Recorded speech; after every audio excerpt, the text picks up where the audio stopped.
of all, the relation that was first of all the relationship between the Brahmins and the monks, because the monks, they rejected the authority of the Vedas. The Buddha's teachings does not follow the Vedas. It follows whatever it follows, but it's different from Vedas. And the second problem was the Brahmins claimed that they had superior social status, which means in India there were four main families, we could say they were ethnicities, and these were different not only in their birth, in the way we would call family today, but they were also distinguished by their duties, social duties. So Brahmins would be special not only by the fact that it's one huge family, one huge ethnicity of people, but they were also distinguished by the fact that they learn the rituals, they learn the sacrificial rites, and they then provide these rituals to others. Then there were Kshatriyas, who were warriors and kings, then Vaishyas, who were the merchants, and Suddas, who were well, we could say they were the slaves, but especially they were cleaners, and they also worked at the cemeteries. So then, in the sutta, the Buddha provides his explanation on who is an outcast, and he at the same time explains the problem in the Brahmin belief, that the Brahmins are superior to others just by birth.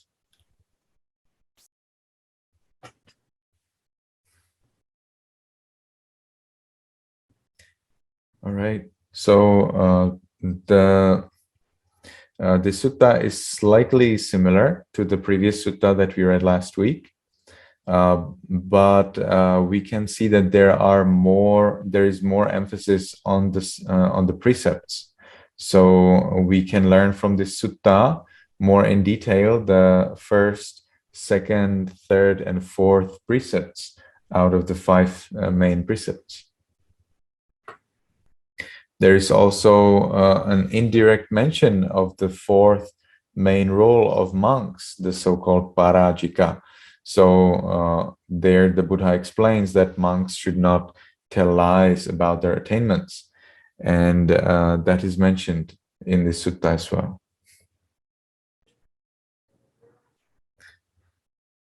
So the Buddha here most importantly explains that our moral level, our moral worth, that means whether we should be respected or whether we should not be respected, that is determined not by where are we born, who are our parents, but it is determined by our actions, what we do. So in that case, the Buddha totally redefines the word Brahmin as the highest caste, and Vasala, which is an outcast. Vasala is out of the four castes. It's the worst thing that could happen to someone, to become a Vasala, to be out of the caste. So they're out of the society. They are useless, and useless or extremely dirty, extremely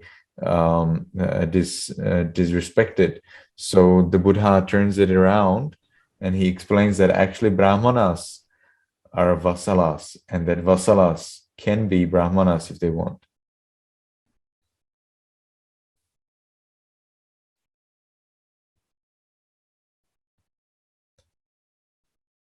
All right. So the Buddha lived in Savatthi in the Anathapindikas park.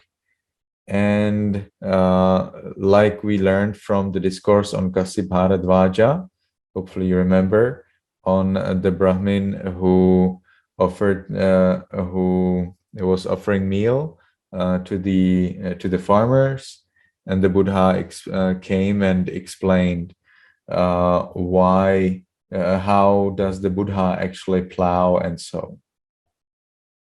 So maybe you remember that we were talking about the Buddha's daily schedule, and within the daily schedule, we learned that very early in the morning, the Buddha surveys the world by his special supernatural power that allows him to see which people, which beings are ready to become enlightened.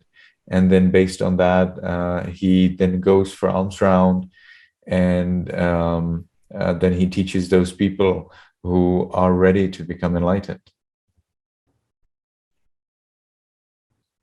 So the Buddha at that time, you can see that the Buddha again, as the night was drawing to an end, so early, very early in the morning, before the dawn, the Buddha was using his special supernatural power, and he could see that the Brahmin Agika Bharadvaja could become a follower. He could become a lay follower, a lay person. He could see, the Buddha could see that Agika Bharadvaja could become a lay follower who takes the 3 refuges and the training roles.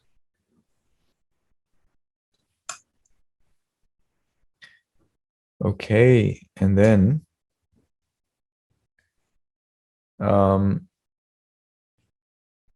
the commentary explains why was he called Agika Bharadvaja. So we learn here that the word Agika from the name of the Brahmin implies that he was caring for the fire, for the sacrificial fire, and Bharadvaja was the name of his family, of his clan.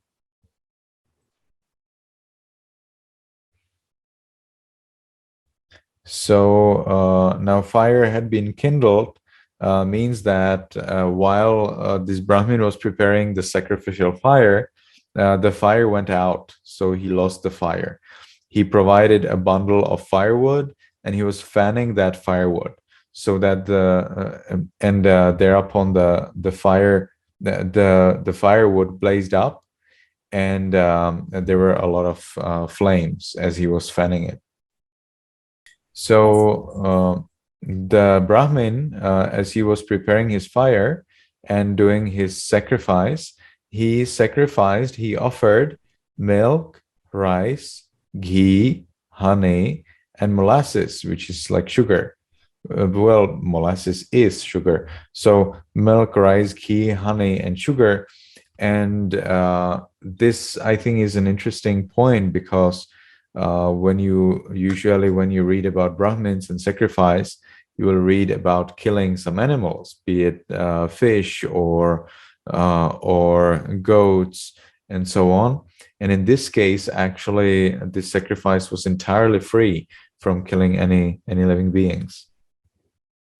So you can read something like this in the Digha Nikaya's Kuttadanta Sutta, where the Buddha actually advises the Brahmin Kuttadanta how to do his sacrifice after the Brahmin actually decided to kill many animals for his sacrifice. So it is interesting that this Brahmin in this sutta already knows that he should use ghee, honey, and molasses for his sacrifice, but the great, very knowledgeable Kuttadanta Brahmin in the Kuttadanta Sutta did not know it.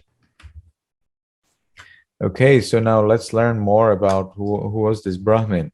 This Brahmin, he believed that seeing ascetics while doing sacrifice is unlucky. And so he thought just at the time when I'm feeding the great God, the God creator Mahabrahma, this dark-eared shaveling, a low ascetic, comes to my residence. So that's very unlucky for the sacrifice.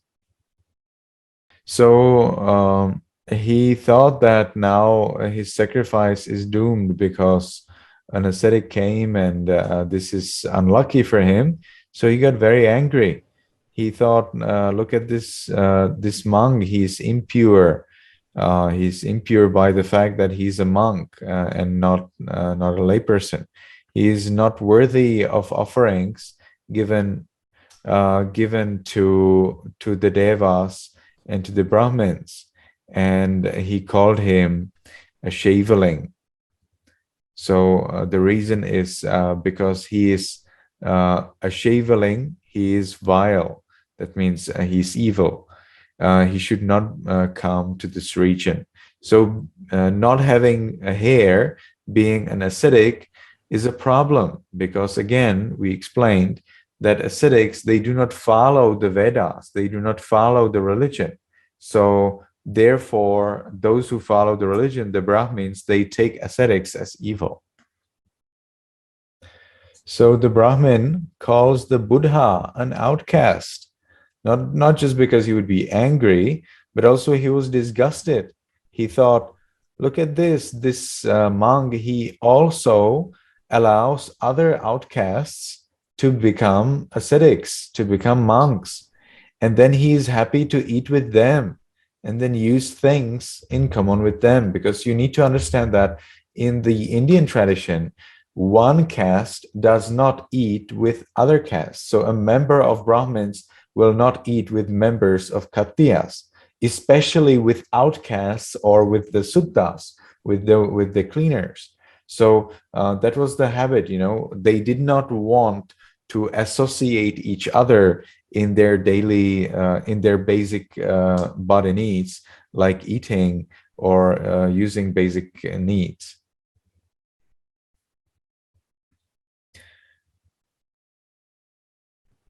And also, he thought that, actually, because the monk, because the Buddha was also was eating with outcasts, and he ordained outcasts, and he used things in common with outcasts. He was actually even worse than an outcast.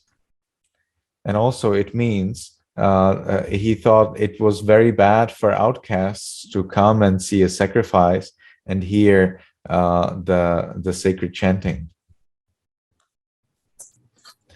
So the Buddha, however, did not become angry. The Buddha did not become disappointed. The Buddha maintained his clear facial expression, and he didn't even talk in an angry voice. The Buddha replied by a sweet voice, with a mind cooled by compassion for the Brahmin. So when the Brahmin saw that the Buddha did not get angry and heard his sweet words after abusing and insulting the Buddha in the worst terms he could find out, even with the Buddha's mind cooled by compassion, the Brahmin felt as if his heart had been sprinkled with ambrosia. That means he felt as if he drank the drink of immortality. He felt very, very comfortable.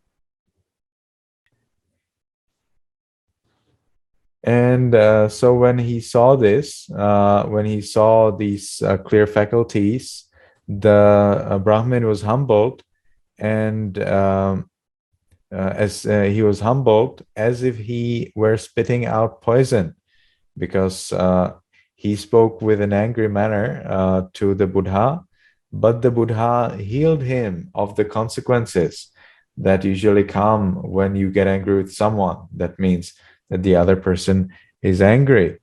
And it probably even may have seemed as if the Buddha did not properly hear what the Brahmin said. But of course, the Buddha did properly hear what the Brahmin said, because that's why the Buddha then asked him why. The Buddha then asked the Brahmin, do you know what is an outcast? So the Buddha did understand, but the Buddha behaved as if he did not understand. So this was a great relief for the Brahmin, and the Brahmin immediately abandoned his aggressive manner, regardless of the social difference. Okay, so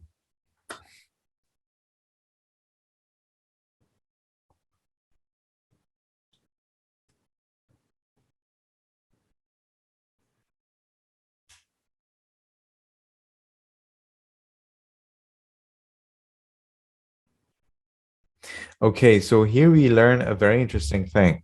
So the commentaries, they explain that someone who may become enlightened still may be harsh, still may be rude before uh, he gets to hear the teachings, before he gets to meet an enlightened person. But as soon as that condition is obtained, as soon as a teacher or the teaching is heard, the person who's ready to become enlightened actually becomes gentle.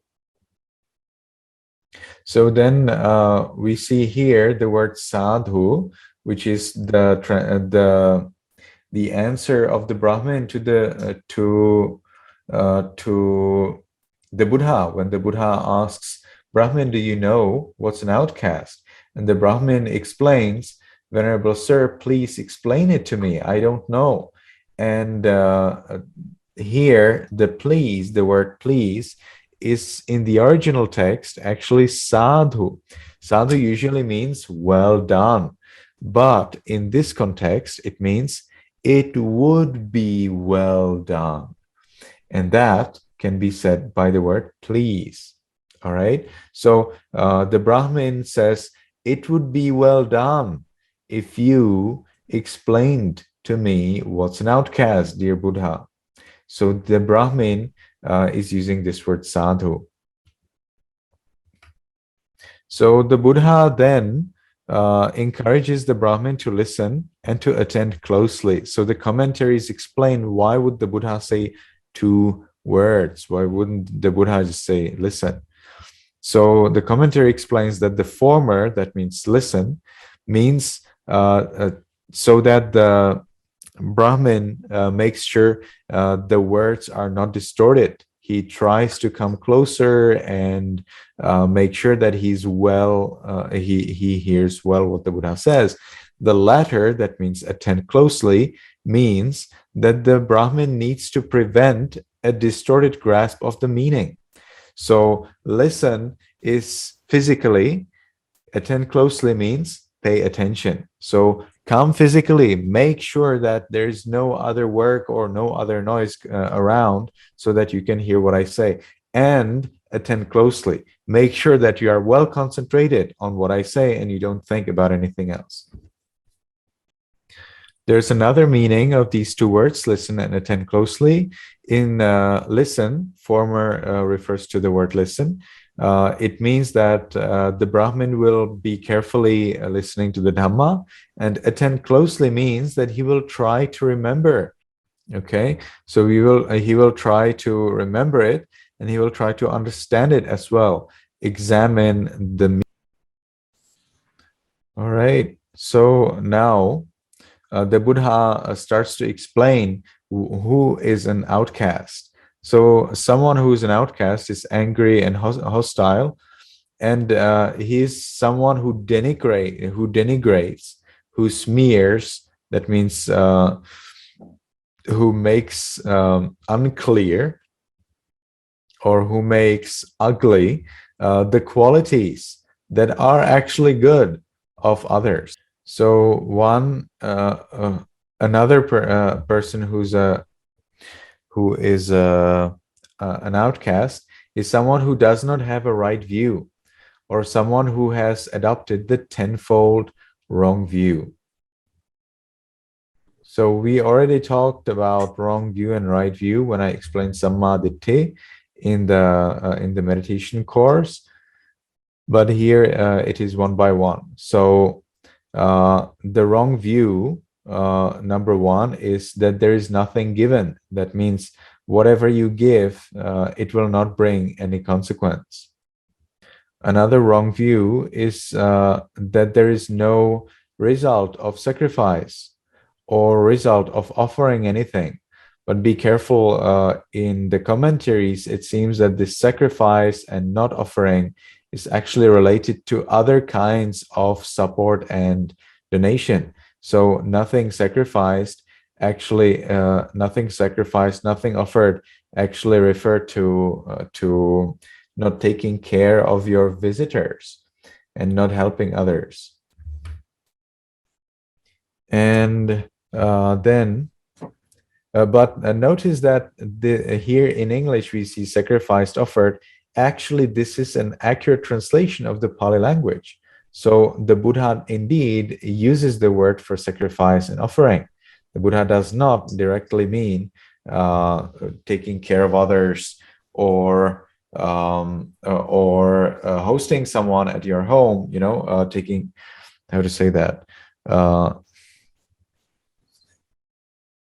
Yes, when you have a visitor, taking care of your visitor, the Buddha is using exactly those same words that are used for religious sacrifice by Brahmins. Yes. So it actually, the Buddha actually supports sacrifice to deities. The Buddha provided a very clear instruction on how to sacrifice things to deities in the Kuttadanta Sutta, by saying that the Brahmins, they should offer the deities the 5 sweet ingredients. That is honey, sugar, ghee, butter, and oil. And the Buddha also explained to Venerable Anathapindika that he should make offerings to gods. So Anathapindika was not a Brahmin, and he didn't ask the Buddha whether he should provide any sacrifice, but still the Buddha instructed Anathapindika to provide ritual, to do sacrifice, to do religious sacrifice to gods. It was an instruction coming from the Buddha himself. So then another wrong view is that there is no fruit or result of good and bad actions, that there is no this world, no other world. In other words, that there is no rebirth. There is no mother, no father. That means mother and father do not deserve any respect according to the wrong view. And there are no beings that are spontaneously reborn, means there are no beings in the hell, in the ghost realm, or in the heaven. And the last wrong view is the idea that it is not possible to become enlightened and that nobody has achieved enlightenment. Notice here, just a side note, that actually this is a very obvious Mahayana view. Mahayana believes that nobody has become enlightened because everyone is waiting yet for everyone else to become enlightened. Nobody has been freed from rebirth because everyone has yet to wait until everyone else becomes free. So this is a wrong view. This is wrong. So although Mahayana believes that the Buddha become enlightened, Mahayana does not believe that the Buddha is freed, is liberated from all of this world. In their opinion, the Buddha is still dependent on his compassion, and due to his compassion, he stays in this world instead of achieving the ultimate liberation. So the right view would be that indeed, when the Buddha, when his students become fully enlightened after death, they are fully liberated from all of the 5 aggregates, and they do not suffer from arising passing moments of consciousness anymore. the idea that the Buddha, after he passes away, should use his compassion so that he continues to stay here and help me to get free is based on selfishness and craving, nothing else. All right. So then another person who's an outcast is a hypocrite, but the translation is weird because the word hypocrite means something else than what the original word mayavi actually means. So the explanation is here anyway. So it's someone whose characteristic is concealment of one's own existent faults. So actually, this would be this would be um, this would be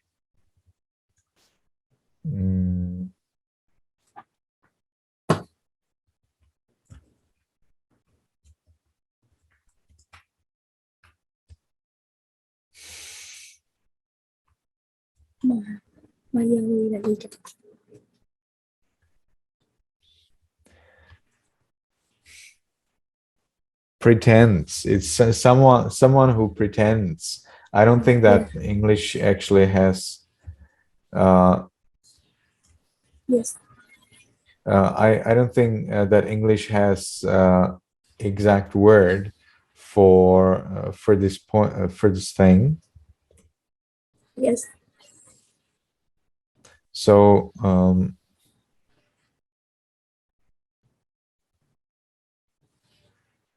someone who pretends, to be free from fault, although they do have faults. Hypocrite is someone else. Hypocrite is someone who believes in something, but he speaks as if he believed in something else. So hypocrite is based on a view, whereas this what the Buddha is speaking about, Mayavi, is someone who deceives you into thinking he has no faults. So the Buddha here, interestingly, flips around the situation with the Brahmin.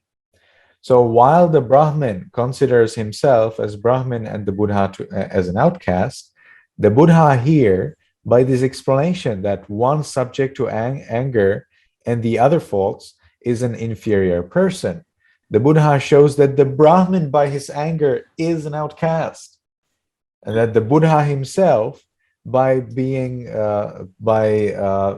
calm and peaceful and without any anger, is actually a Brahmin. So the Buddha then mentions here interesting words, once born and twice born. You will see that in the verse number 117. One here who injures a living being, whether once born or twice born. So what does that mean?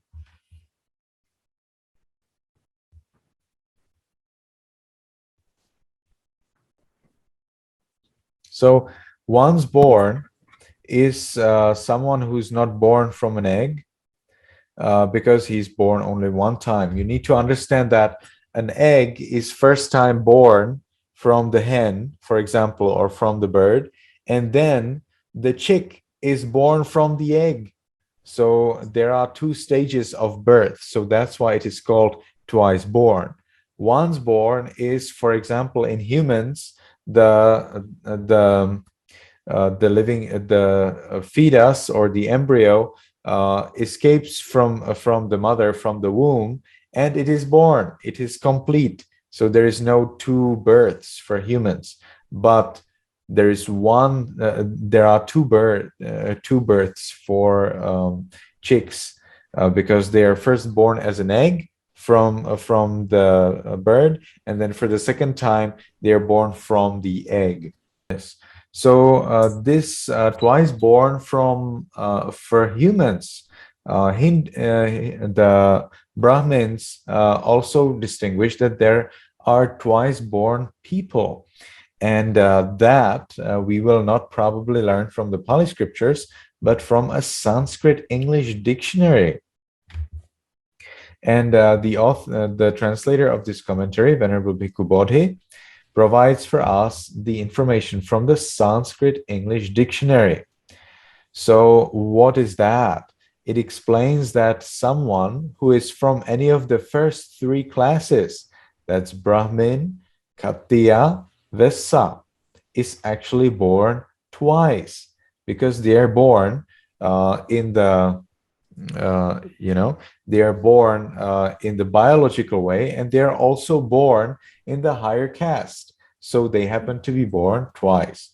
Whereas Suddhas, the cleaners, they're born only one time, because they are not born to any distinguished caste. They are only born biologically. Okay, so the Buddha actually understands, and he clearly accepts that that the Brahmins take themselves as twice born. So the Buddha explains that regardless whether you are born as a Brahmin, Kshatriya, Vaisya, or Suddha, anyway, if you injure a living being, if you have no kindness toward living beings, still you are an outcast. Yes, that's okay. So the Buddha accepts that the Brahmins and the other castes, the first three castes, sorry, the first three castes, that they consider themselves as higher born, that they are also they are not just biologically but also caste wise. They are born as two times. But even the Brahmins who believe that they are born twice, still, if they injure a living being or have no kindness toward living beings, still they are outcasts. So then the text is very clear. So there is not much explanation that I found interesting. There is a little note for speaking falsely, but that's only related to the money. So speaking falsely, we explained 8 kinds of telling lies, and here we see only 2 out of the 8 kinds. So knowing that he has a debt, he says, "I don't know that I should give you money back." Or not knowing, he says, "I know." So he doesn't know. What does he not know? He um, mm, he does not know. Maybe he does not know how to resolve that problem, that he doesn't have money back. But he says, "I actually know. Simply, I do not owe you anything."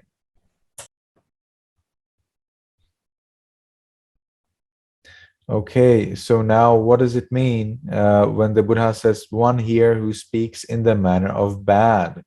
This is in the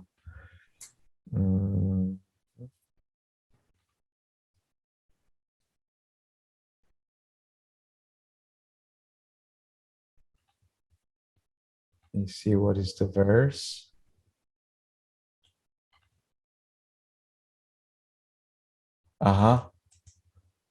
Okay. So I have a little problem here.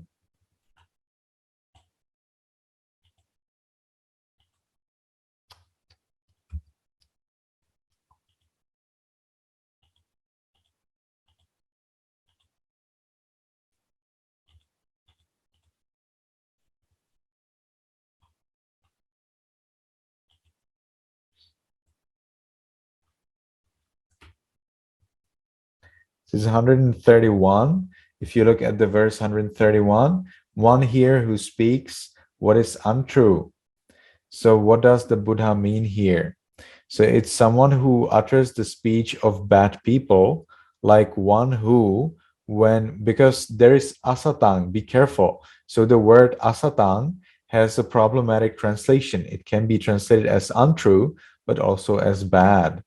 And the commentary explains what it should mean.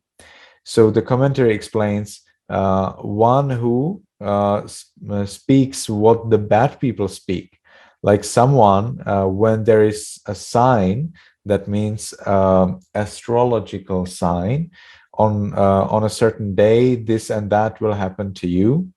But it also means not true, like when they are an astrologer and they read their stars or whatever are their signs, but they tell you falsely what they see. So now we are looking at the Suttanipata, at the Vasala Sutta. That's the sutta about an outcast. And Yes. the Buddha there explains who is an outcast. Yes. Yes. Unlike in the Buddha's time, in the Hindu religion, where it was believed that someone is an outcast by birth, that they are born into an outcast family, so they're outcasts. The Buddha explains that an outcast is someone who is evil, who breaks the precepts. And here, what you may see in the shared screen, even someone who engages in astrology. And so interestingly, the Buddha actually does not like when people engage in astrology, both as astrologers and as those who listen to astrologers. So the Buddha even explained that the lay people who listen to astrologers, who follow astrologers, are actually outcast lay people. The Buddha labels them as the outcast lay people. On the other hand, those who do not listen to astrologers, the Buddha labels them as the lotus lay people, as the jewel lay people.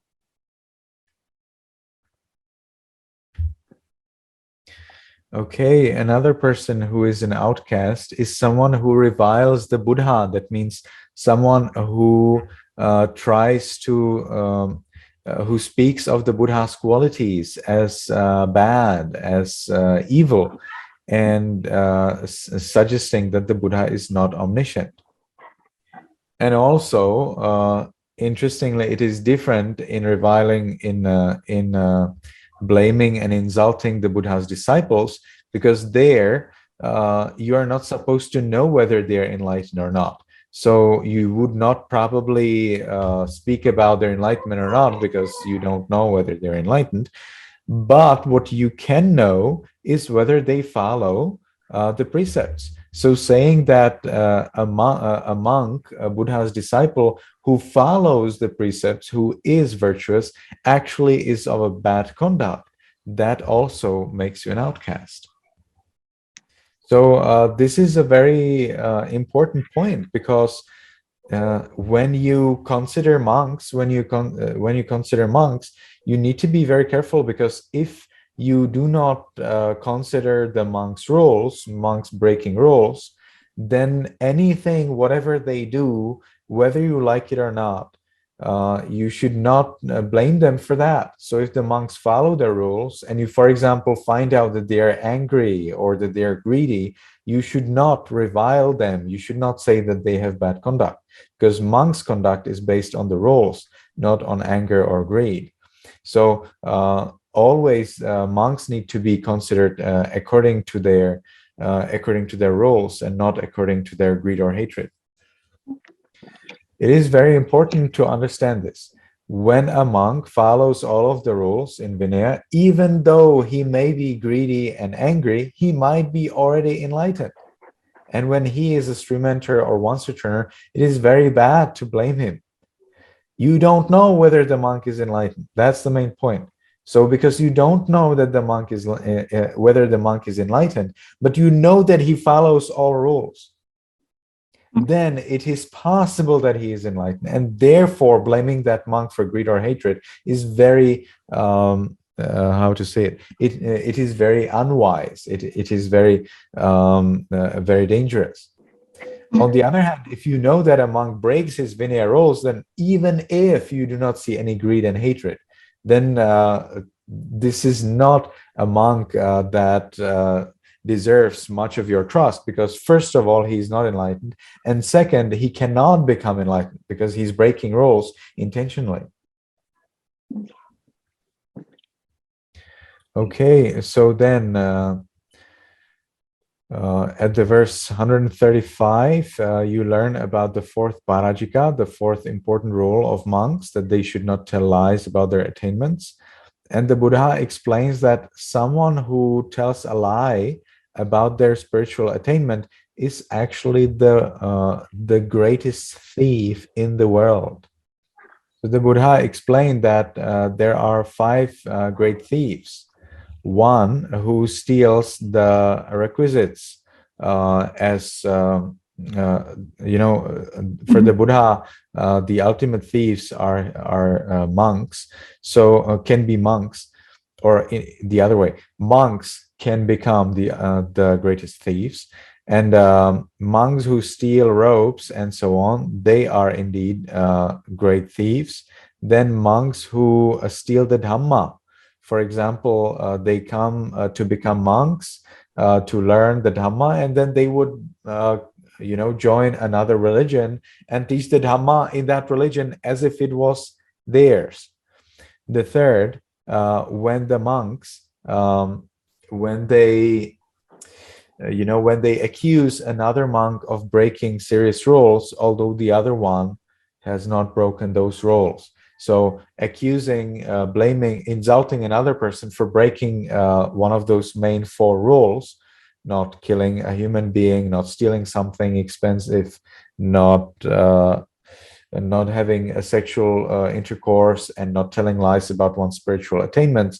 So if someone accuses falsely another person of breaking any of the four rules, then they actually steal the spiritual life of that person, because they put a blame, Yes. unrighteously on that person. So the fourth great thief is someone who steals something that the Sangha owns, and the fifth one is the one who tells lies about his spiritual attainments. Okay, so we have so in the discourse, the Buddha has mentioned 33 or 34 kinds of outcasts. So I have numbered them over here. And you can see that in the first verse, 116, the Buddha mentions 5 or 6 kinds of outcasts: angry, hostile, evil denigrator, deficient in view, hypocrite. Okay, angry, hostile, evil, Mhm. and denigrator, probably, right? And then deficient in view, and then hypocrite would be 6. And if you take evil denigrator as 1, then it would be 5 altogether. Okay, then usually the verses contain just 1. Then verse 127 speaks about 2. One who, having done a bad deed, wishes, may they not find out about me. And then a person of concealed action, someone who does an evil secretly. So I suppose the first one is not so careful about doing it secretly while doing it. He wants to hide it after he has done it, whether the other person is doing it secretly from the very from the start. So then we have other verses are again one verse per one person, but then 132 speaks of 2: one who extols himself and one who despises others. Then, but I suppose that this means unrighteously, when the person actually does not deserve to be, does not deserve to think that they are better than others, and they think that they're better than others, because we know that the Buddha himself, when he was a bodhisattva, after he was born, he made his 7 steps and he said, there is no one in the world who's better than me. And that's nothing but extolling himself. However, it was true. So I suppose that this means this is for the cases when it is not true. Okay, then we have 7 in one verse. One who provokes anger, it's 1. Stingy, evil desires, miserly, deceitful, without moral shame, and without moral dread. So there are 7 in one verse.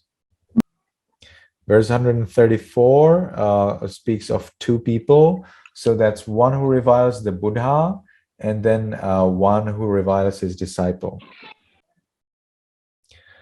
Okay, so by action, one becomes an outcast. By action, one becomes a Brahmin. And by inferior action, one becomes an outcast. And by superior action, one becomes a Brahmin. All right. And now we'll be reading a story. The story is long. It is very, very long story. So I think we'll read my note only, and maybe we can do it on time.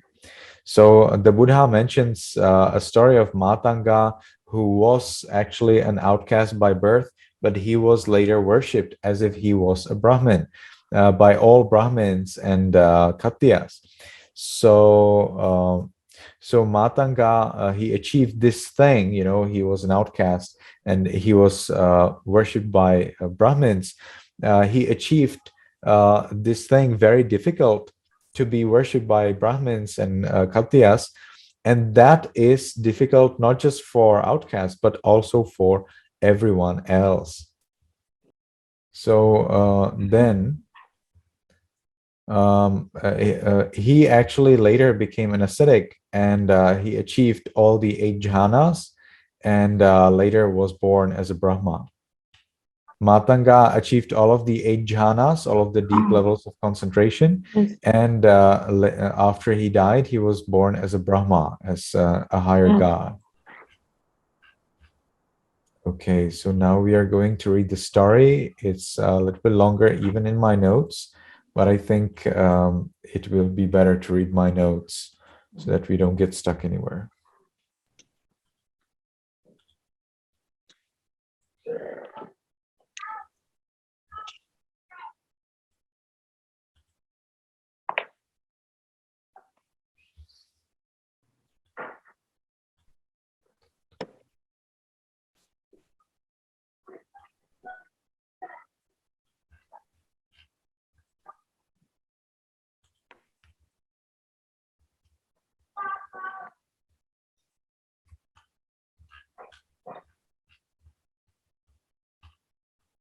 Okay, can you see it clearly?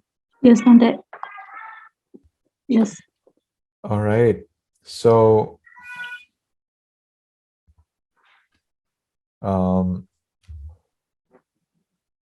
Matanga, he was a Buddha to be. It is a story of the Buddha himself from one of his past lives. So he was born as ugly and poor. And one day he collected food in the city, and he stood in the middle of the city gate while there was, with her servants, going a beautiful girl called the Tamangalika, who did not want to see anything ill-shaped, anything ugly. So she saw him, Matanga, who was ugly, and so she turned back while her servants actually beat him up. So she then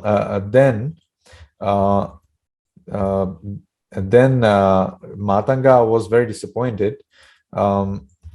He was very disappointed because it was his right to walk down the streets of the city. So they didn't have a right to beat him up for that.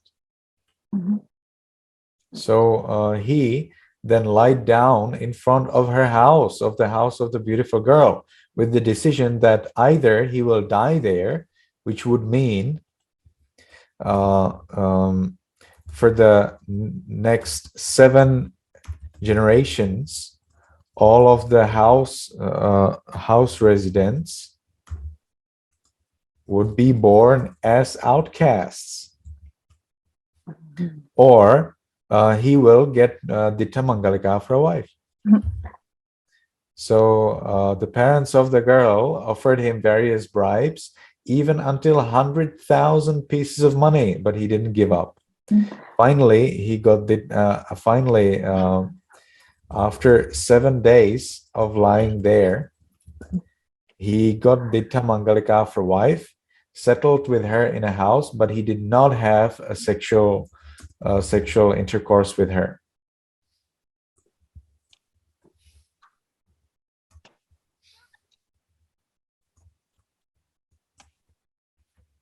So then he left her. He became an ascetic and he achieved psychic powers. He then visited her again, and he told her that by the seventh day, So that's her new husband, right? he ordered her to announce in the village that by seventh day her husband Mahabrahma will come and split the moon.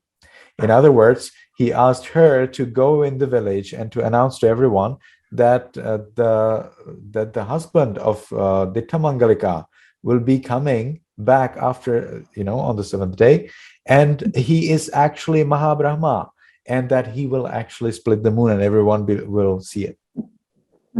Okay, so it really happened to the surprise of the villagers. Indeed, he split the moon, and he come out of that moon, and he descended from the sky and touched her belly by his thumb, which made her pregnant. So this is one way how it is possible to become pregnant, that a god or an ascetic touches a woman by their thumb.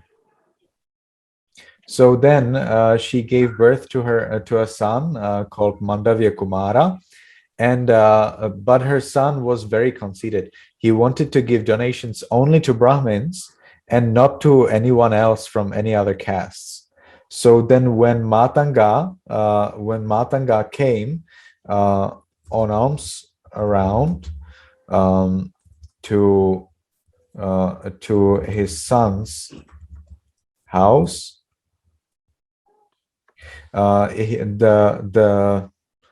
the prince, his son insulted him, and his servants beat Matanga up. So the deities then got angry that the servants of Matanga's son beat up Matanga. So the deities then took Mandavya Kumara by feet in the air, and the boy's eyes then bulged, saliva flew out, and he was gasping for breath, and he was very much in pain. So Dittamangalika then apologized to Matanga for her son, and Matanga gave her a recipe for a powerful medicine, probably to heal his son as well, but for anyone else. This tamed Mandavya Kumara as well, because Mandavya Kumara, after being held by feet in the air, probably realized that something was wrong. And when Matanga thought, okay, so now I have, he tamed the Tamangalika by lying down in front of the house of her, in front of her home, and then getting her as his wife, and then even showing everyone that he became a Mahabrahma. Then taming Mandavya Kumara by getting the deities to hold Mandavya Kumara by his feet in the air. He then decided to tame another person, and that was the hermit Jatimanta. Yes. So Jatimanta was a Brahmin, and he was very proud of being a Brahmin. He did not want to bathe in water used by anyone else. So Matanga, who was by birth an outcast, he used the same river from up. And and then of course the tooth sticks and the dirt from the body of Matanga flew by the river downstream, all the way to the place where this hermit Jatimanta was taking his bath. Matanga intentionally took bath at the time when Jatimanta took bath. So then Jatimanta asked Matanga to go down, to go below Matanga, so that to go below Jatimanta, so that Jatimanta's dirt would be flowing in the river all the way to Matanga. However, the opposite happened. Even though Matanga was down, below Jatimanta at a lower portion of the river, the dirt of Matanga flew upstream toward Jatimanta. so that Jatimanta anyway had to meet with the dirt of Matanga's body. So Jatimanta then asked Matanga again to go up over there, so that he's upper in the river. But Matanga again repeated the same thing. So Jatimanta was extremely furious, and he cursed Matanga, saying that by the sunrise, Matanga's head will split into 7 pieces.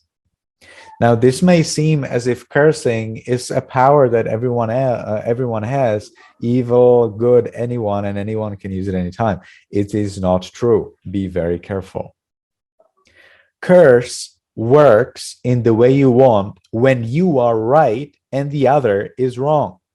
However, if you curse, however, you are wrong and the other one is right, then you will actually experience the curse. So because Matanga was right and Jatimanta was wrong, even though Jatimanta cursed Matanga, the danger was for Jatimanta because Jatimanta was wrong. So Matanga did not want to allow Jatimanta to die because he didn't want to kill people. So Matanga stopped the sun from rising and the people got afraid. So Jatimanta, of course, didn't.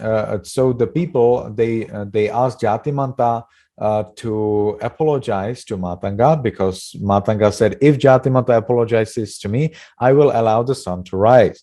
However, Jatimanta did not want to apologize. So the people, after asking Jatimanta, because they wanted the sun, this is a doom for the people without the sun. So they took the Jatimanta by his hands, by his legs, and forcefully took him in front of Matanga. They pushed him on the ground so that he lies on his belly on the ground as Matanga actually demanded. And then they forced Jatimanta to apologize. And Jatimanta indeed apologized. So then Matanga, however, he knew that this is not enough because if he lets the sun rise, then Jatimanta's head will split into 7 pieces. So Matanga then instructed people that they should put Jatimanta in water up to his neck and cover his head with a lump of clay. When the rays of the sun fall on the lump of the clay, it will split into 7 pieces. After it has split, they let Jatimanta to go elsewhere. Và sau khi nó bể thì hãy đưa cái vị Jatimanta đi. Yes. So indeed, they did what he said, and the clay really split.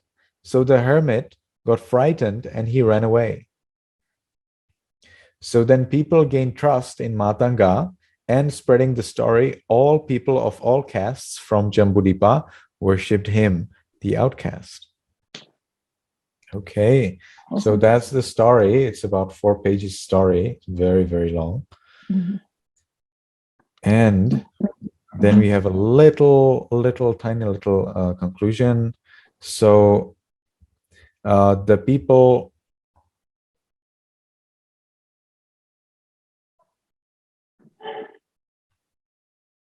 So people who engage in those things that we are reading that make someone outcast, they in this present life, they are reprehensible because parents can blame them, saying these are not our children. They're bad-natured charcoals of the family, and throw their children out. And also Brahmins can reproach the evils, the outcasts, according to the explanation of the Buddha. They are householders, not Brahmins. Do not let them enter the memorial, sacrifice the barley offering, and so forth.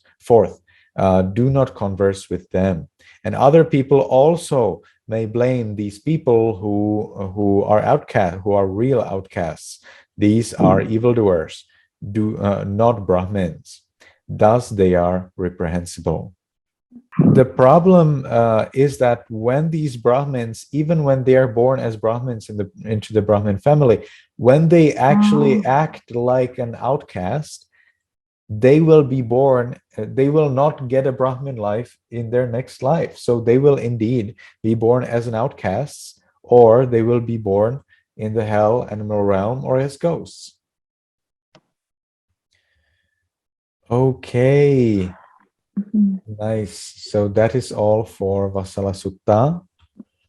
We are terribly late, but I think if there is one question, we can wait for one. We can allow one question. Wow. It was a pleasure to see you, everyone.